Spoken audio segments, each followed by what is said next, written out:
Hello, I am Dr. Anita Sen, Assistant Professor, Economics from Government PG College, Pipariya. Lockdown के कारण exam बहुत delay हुए और अब निर्णय लिया गया कि बीए तृतीय वर्ष या किसी भी फाइनल एग्ज़ाम को लेने का समय आ गया है। इसलिए मैं आज बीए तृतीय वर्ष विषय अर्थशास्त्र के प्रथम पेपर से कुछ टॉपिक लेकर आई हूँ, जो बच्चे चाहते थे कि उन्हें समझाया जाए, और वो टॉपिक हैं उसकी 5th यूनिट से। और टॉपिक्स हैं पर्यावरण, जनसंख्या और आर्थिक विकास। जैसे कि पर्यावरण अर्थशास्त्र को अगर हमें समझना है तो उसके लिए सबसे पहले समझना होगा पर्यावरण अर्थशास्त्र का अर्थ, फिर विकास का पर्यावरण निहित अर्थ, पर्यावरणीय क्षति के कारण, पर्यावरणीय क्षति के प्रभाव, पर्यावरणीय क्षति को कम करने के उपाय, और लास्ट में पर्यावरण और आर्थिक विकास के मध्य संबंध को देखेंगे। तो सबसे पहले हम देखते हैं पर्यावरण अर्थशास्त्र का अर्थ। तो पर्यावरण अर्थशास्त्र क्या है? जैसे कि अन्य अर्थशास्त्र की शाखाएं होती हैं, जैसे समष्टि अर्थशास्त्र, व्यष्टि अर्थशास्त्र, अंतर्राष्ट्रीय अर्थशास्त्र, ऐसे ही पर्यावरण अर्थशास्त्र भी अर्थशास्त्र की एक शाखा है, एक उप क्षेत्र है जिसमें बहुत सारे पर्यावरणीय मुद्दे शामिल होते हैं। अब पर्यावरणीय मुद्दे क्या होते हैं? तो वो होते हैं वायु प्रदूषण, जल गुणवत्ता, जहरीले पदार्थ, ठोस अपशिष्ट, ग्लोबल वार्मिंग, ये सारे मुद्दे हैं। और इन सब मुद्दों से निपटने के लिए जो भी नीतियां बनाई जाती हैं और उसमें जो लागत लाभ शामिल होता है, उसे हम पर्यावरण अर्थशास्त्र कहते हैं। अब पर्यावरण अर्थशास्त्र जरूरी क्यों है? जरूरी इसलिए है क्योंकि आज के समय में हम देख रहे हैं कि पर्यावरणीय क्षति बहुत ज्यादा हो रही है। जैसे जैसे हम विकसित हो रहे हैं, वैसे वैसे कहीं ना कहीं हम अपनी साफ सफाई, स्वच्छता, इन सब चीजों को खोते जा रहे हैं। तो इन सब चीजों को बचाने के लिए, पर्यावरण के धारणीय विकास के लिए जरूरी था कि हम पर्यावरण अर्थशास्त्र को पढ़ें, ताकि हम सीख सके कि हमें पर्यावरण को धारणीय विकास करने के साथ साथ कैसे बचाना है। अब विकास से संबंधित पर्यावरण का क्या अर्थ है, तो उसे हम देखेंगे। आर्थिक विकास प्राकृतिक एवं पर्यावरणीय साधनों से प्रभावित होता है या उसे प्रभावित करता है। यानी कि आर्थिक विकास जो है वो प्राकृतिक और पर्यावरणीय संसाधन होते हैं बहुत सारे, उस पर निर्भर करता है। हम कहते हैं कि जिस देश में बहुत सारे संसाधन होंगे, प्राकृतिक संसाधन होंगे, वो देश उतना ही विकसित होगा। लेकिन अगर वो देश इन प्राकृतिक संसाधनों का अनुकूलतम उपयोग नहीं करता है, अधिकतम उपयोग करता है, अनावश्यक उपयोग करता है, तो फिर पर्यावरणीय संसाधन उससे प्रभावित होंगे। तो इस तरह से दोनों एक दूसरे पर निर्भर करते हैं। आर्थिक क्रियाएं भविष्य के लिए उपलब्ध प्राकृतिक संसाधनों के भंडार को प्रभावित करती हैं। आर्थिक क्रियाएं क्या होती हैं? उत्पादन, विनियोग, उपभोग, वितरण, ये सब आर्थिक क्रियाएं हैं। अब ये सारी आर्थिक क्रियाएं अगर हम करते हैं, जैसे उपभोग कर रहे हैं, विनियोग कर रहे हैं, वितरण कर रहे हैं, उत्पादन कर रहे हैं, तो कहीं ना कहीं इनमें प्राकृतिक संसाधनों का इस्तेमाल होगा। तो अगर इनका इस्तेमाल बहुत ज्यादा करेंगे तो हमने जो भविष्य के लिए प्राकृतिक संसाधन बचा के रखे हैं वो कहीं ना कहीं खत्म होते जाएंगे। तो जरूरी है कि हम इन प्राकृतिक संसाधनों का इस्तेमाल अनुकूलतम करें ताकि वो प्रभावित ना हो और भविष्य के लिए भी सुरक्षित भंडार हमारे पास रहे। सांसारिक कल्याण भी प्रभावित होता है। इन प्राकृतिक संसाधनों पे सभी का अधिकार है, पूरे संसार का अधिकार है। अगर ये खत्म हो जाएंगे तो कल्याण उससे प्रभावित होगा, और इसी को हम बचा के रखेंगे तो लोगों का कल्याण पॉजिटिवली, धनात्मक रूप से प्रभावित होगा। इस तरह अर्थव्यवस्था प्राकृतिक साधनों से प्रभावित होती है। क्यों? बिना प्राकृतिक साधन के कोई भी अर्थव्यवस्था विकसित नहीं हो सकती है। लेकिन उन प्राकृतिक संसाधनों का केवल होना ही पर्याप्त नहीं है, उनके होने के साथ साथ उनका अनुकूलतम उपयोग होना भी जरूरी है। जल, मिट्टी, वायु, वन्य, मत्स्य संसाधन, उत्पादक परिसंपत्तियां, ये सब उत्पादक परिसंपत्तियां हैं और इन सब की गुणवत्ता अर्थव्यवस्था की गुणवत्ता को प्रभावित करती है। आपके यहाँ स्वच्छ जल होगा तो अर्थव्यवस्था की गुणवत्ता अच्छी होगी, मिट्टी उपजाऊ होगी तो आपकी अर्थव्यवस्था भी अच्छी डेवलप होगी। वायु अच्छी होना जरूरी है ताकि लोग स्वस्थ रहें, लोग स्वस्थ रहेंगे तो उत्पादक क्षमता बढ़ेगी। तो कहीं ना कहीं जितने भी संसाधन हैं, ये सब संसाधन, सब प्राकृतिक संसाधन हमारे लिए संपत्ति हैं और इन संपत्ति की गुणवत्ता हमारी अर्थव्यवस्था की गुणवत्ता को प्रभावित करती है। इस प्रकार पर्यावरणीय संसाधनों का आर्थिक विकास पर सीधा प्रभाव पड़ता है। सीधी सी बात है, पर्यावरण के जितने भी संसाधन हैं, प्राकृतिक जितने भी संसाधन हैं, उन सब का हमारे आर्थिक विकास पर, देश के आर्थिक विकास पर सीधा प्रभाव पड़ता है। और इस प्रकार हम कह सकते हैं, क्योंकि ये दोनों एक दूसरे को प्रभावित करते हैं, आर्थिक विकास पर्यावरण को प्रभावित करता है, पर्यावरण आर्थिक विकास को प्रभावित करता है, तो इस तरह दोनों के बीच में आपस में संबंध है। इसका मतलब अंतर संबंध पाया जाता है दोनों में। पर्यावरण क्षति से अर्थव्यवस्था के विकास पर प्रभाव पड़ता है, जिससे उत्पादन और मानव पूंजी की हानि होती है। अब हम ये देखें कि पर्यावरणीय क्षति क्या होती है। तो पर्यावरणीय क्षति मतलब पर्यावरण की हानि, यानी कि प्राकृतिक संसाधनों की हानि, भविष्य के लिए जो संसाधन हमने बचा के रखे हैं उनकी हानि, जो संसाधन है अगर वो प्रदूषित हो रहे हैं, उनकी गुणवत्ता में कमी हो रही है, तो उसे भी हम पर्यावरणीय क्षति कहेंगे। और अगर पर्यावरण को हानि होगी तो कहीं कहीं ना कहीं उत्पादन भी प्रभावित होगा, मानव भी उससे प्रभावित होगा, मानव के स्वास्थ्य पर असर पड़ेगा, उसके स्वास्थ्य पर असर पड़ेगा तो वो उतने अच्छे से काम नहीं कर पाएगा। और जो मानव सिंपल मानव ना होकर मानव एक पूंजी के रूप में इस्तेमाल किया जाता है किसी भी देश में, तो मानव पूंजी की हमें क्षति हो जाएगी। तो इसलिए हम कह सकते हैं कि मानव पूंजी भी पर्यावरण से प्रभावित होती है, तो जरूरी है कि हमें पर्यावरण को बचाकर रखना है। अब हम ये देखें कि पर्यावरण को हानि होती क्यों है, क्या क्या उसके कारण हैं। तो उसके 3 कारण हैं। आर्थिक कारण जो कि अर्थ से संबंधित होते हैं, सामाजिक कारण जो कि समाज से संबंधित होते हैं, संस्थानिक कारण जो कि संस्था से संबंधित होते हैं। आर्थिक कारणों में हम देखते हैं बाजार की असफलता, आर्थिक विकास का स्तर एवं स्वरूप, परिवहन, कृषि विकास आदि। तो आर्थिक विकास में हमने लिया बाजार की असफलता। बाजार की असफलता कैसे पर्यावरणीय क्षति का कारण बनेगी? जब बाजार असफल है। बाजार हम सफल कब होता है? जब मांग और पूर्ति आपस में संतुलित होती है। अब बाजार की असफलता आई यानी कहीं ना कहीं पर्यावरण के जो संसाधन है, प्राकृतिक संसाधन है, उनकी या तो पूर्ति नहीं हो पा रही या उनकी मांग नहीं हो पा रही है। अगर इस तरह से काम चलेगा तो पर्यावरणीय संसाधन जो है वो बेरोजगार पड़े रहेंगे और जब बेरोजगार पड़े रहेंगे तो उनको क्षति होगी। आर्थिक विकास का स्तर और स्वरूप, हम जो आर्थिक विकास कर रहे हैं, हमारा देश विकसित हो रहा है, उसका स्वरूप कैसा है, उसका स्तर कैसा है, वो भी पर्यावरणीय क्षति का कारण बन सकता है। परिवहन, परिवहन वायु प्रदूषण फैलाते हैं, आप बहुत अच्छे से जानते हैं। और ये सब क्यों होता है? हम बहुत ज़्यादा टेक्नोलॉजी में विश्वास करने लगे हैं, मॉडर्न हो गए हैं, इंडस्ट्रियलाइजेशन आ गया है, परिवहन का इस्तेमाल है, पैदल नहीं चलते हैं हम लोग, साइकिल से नहीं चलते हैं।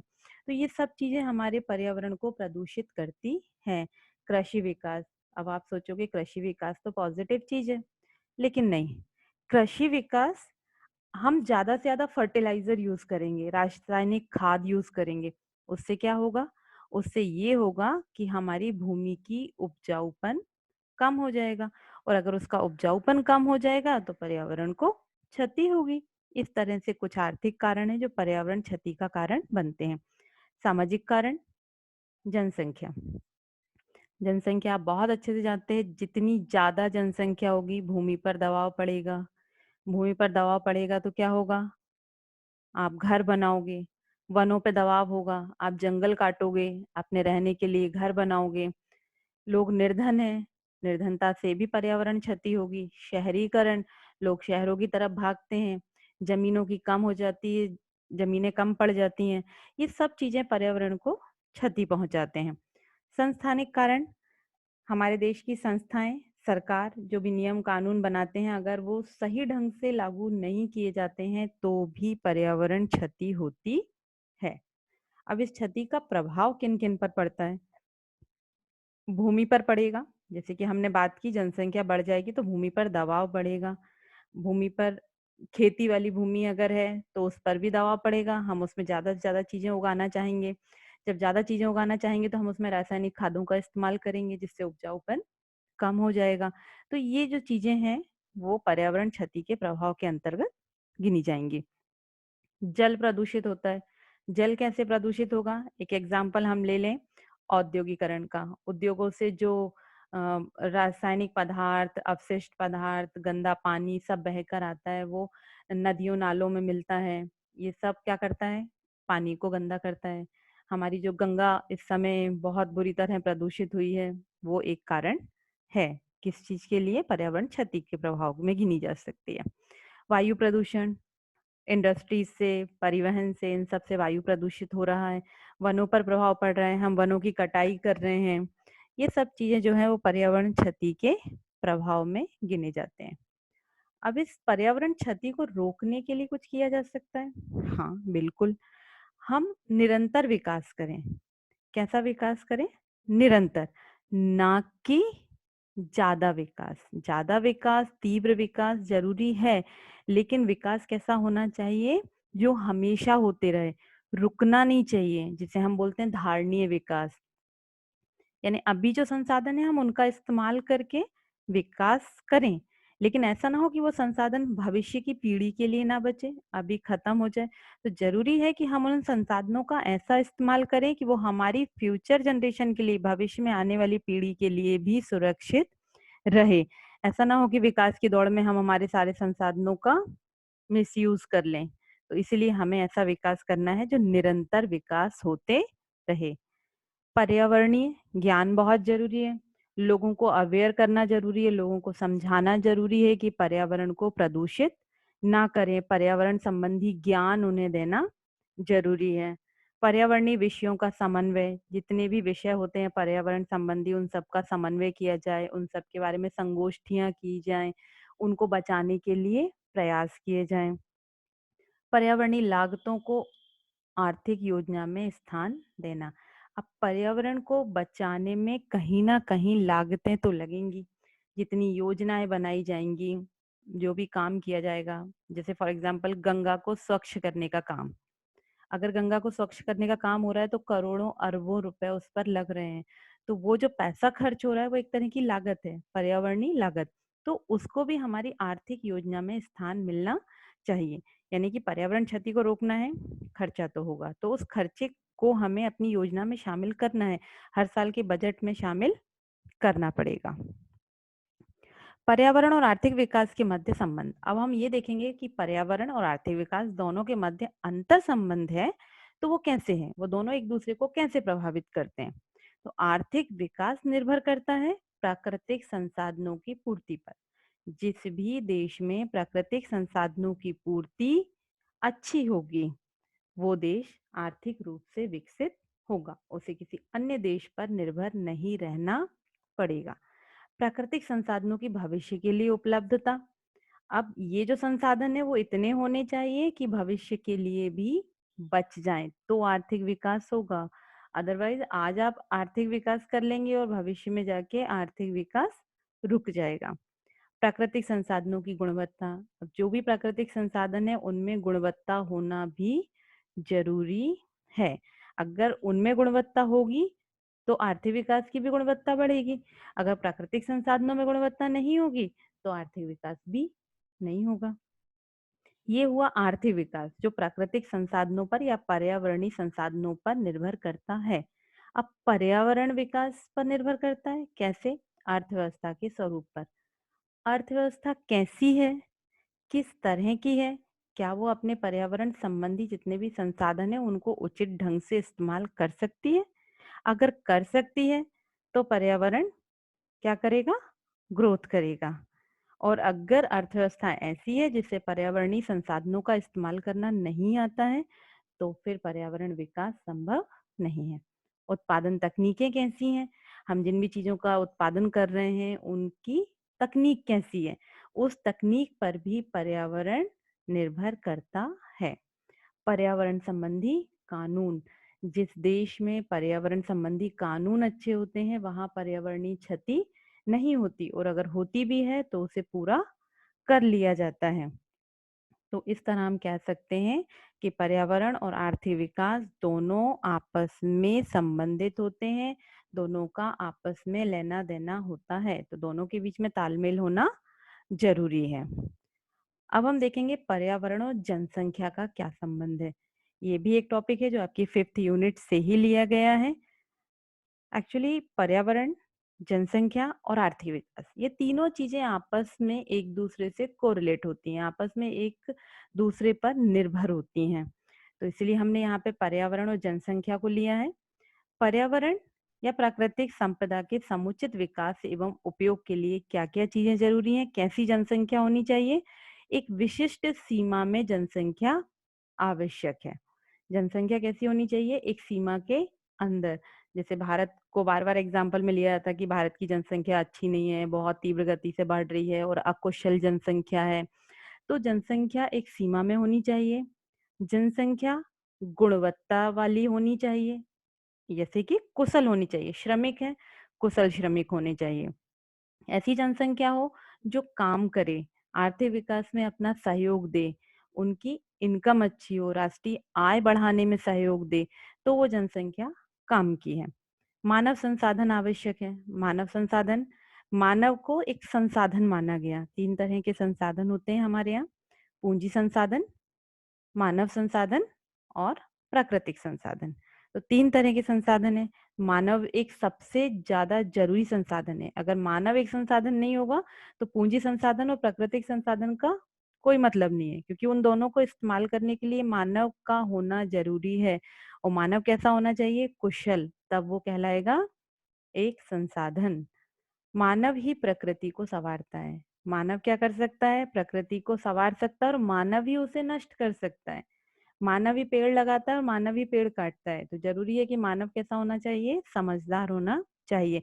इसलिए कहते हैं कि पर्यावरण में मानव का बहुत बड़ा हाथ होता है। पर्यावरण को अच्छा रखना है, संरक्षित रखना है, भविष्य के लिए बचा के रखना है, तो मानव को पर्यावरण संबंधी ज्ञान देना जरूरी है। मानव पर्यावरण से प्रभावित भी होता है और उसे प्रभावित भी करता है। इसीलिए कहते हैं कि इन दोनों में अंतर संबंध होता है। प्रभावित कैसे होता है और कैसे करता है, पेड़ पौधों की कटाई करता है वो, तो उसने पर्यावरण को प्रभावित किया। खेतों की भूमि पर दबाव जिससे उत्पादकता खत्म हो जाती है, यानी फिर मनुष्य ने पर्यावरण को हानि पहुंचाई। प्रदूषण फैलाता है, कौन फैलाता है, मनुष्य फैलाता है। तो ये सब चीजें हैं कि मनुष्य चाहे तो पर्यावरण को बचा भी सकता है और मनुष्य चाहे तो पर्यावरण को संवार सकता है, और अगर संवारेगा तो वो पर्यावरण काम भी मनुष्य के ही आएगा। इस तरह से दोनों में घनिष्ठ संबंध पाया जाता है। एक नटशेल, एक उपसंहार के रूप में हम देख लें कि पर्यावरण, जनसंख्या और आर्थिक विकास एक दूसरे से घनिष्ठ रूप से संबंधित है। ये बात आप लोगों को समझ ही आ गई है। पर्यावरण जरूरी है, क्यों, क्योंकि आर्थिक विकास पर्यावरण पर निर्भर करता है। जनसंख्या जरूरी है, क्यों, क्योंकि जनसंख्या पर्यावरण को बचा के रख सकती है, और पर्यावरण को बचा के रखेगी तो फिर वो पर्यावरण आर्थिक विकास के काम आएगा। तो कहीं ना कहीं इनडायरेक्टली और डायरेक्टली दोनों ही तरीके से जनसंख्या, पर्यावरण, आर्थिक विकास के लिए जरूरी है। यानी हम कह सकते हैं कि तीनों ही एक दूसरे पर निर्भर हैं। बिना एक दूसरे के तीनों की ही गाड़ी चलना संभव नहीं है। अतः मनुष्य को आर्थिक विकास के साथ साथ पर्यावरण संरक्षण पर ध्यान देना चाहिए, ताकि आर्थिक विकास और पर्यावरण में संतुलन बना रहे। और यह तभी संभव है जब मनुष्य स्वयं पर्यावरण की महत्ता को समझेगा और इसके प्रति जागरूक रहेगा। तो कहने का मतलब क्या हुआ कि जनसंख्या किसी भी देश के लिए बहुत आवश्यक है, लेकिन जनसंख्या ऐसी हो जो कुशल हो, गुणवत्ता वाली हो, संसाधन के रूप में इस्तेमाल की जा सकती हो, तभी तो वो जनसंख्या देश के लिए सक्षम होगी, आवश्यक होगी, उपयोगी होगी। जैसे कि चाइना, चाइना की जनसंख्या भारत से ज्यादा है, लेकिन वो ये नहीं कहेंगे कि हमारी जनसंख्या के कारण हमारी ग्रोथ रुक रही है। लेकिन भारत वाले बोल देते हैं ये चीज कि ऐसा हो रहा है। तो हमें क्या करना पड़ेगा? ज्यादा जनसंख्या हमारी समस्या नहीं है, हमारी समस्या है जनसंख्या की गुणवत्ता में कमी होना। तो उसके लिए हमें क्या करना पड़ेगा? जनसंख्या को गुणवान बनाना होगा, उसमें कहीं ना कहीं किसी ना किसी प्रकार की कुशलता देनी होगी। तो ये था आज का टॉपिक। इसके साथ धन्यवाद। उम्मीद करती हूँ आपको आज का टॉपिक समझ आया होगा। नेक्स्ट टाइम आप जिस भी टॉपिक के लिए मुझे बोलेंगे, मैं उस टॉपिक को आपको समझाने की कोशिश करूंगी।